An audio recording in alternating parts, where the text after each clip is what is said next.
Bila sebut Australia je, orang selalu ke Sydney, ke Melbourne, tapi tak ramai tahu pasal South Australia. Aku pun baru tahu. Masa tengah scroll cari idea trip Australia, aku terjumpa Adelaide.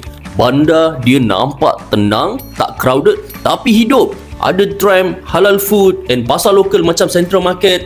Lepas tu, aku discover pula Barossa Valley, kawasan ladang anggur yang luas terbentang. Kalau kau jenis yang suka nature ataupun tempat healing, memang wajib masuk dalam wishlist. Tapi yang paling buat aku excited nak ke sana, Kangaroo Island. Tempat ni macam dunia lain, laut biru, tebing tinggi dan haiwan liar yang roam freely. Rasa macam masuk dalam dokumentari. Semua ni aku plan pakai satu app je, Pick a Trip.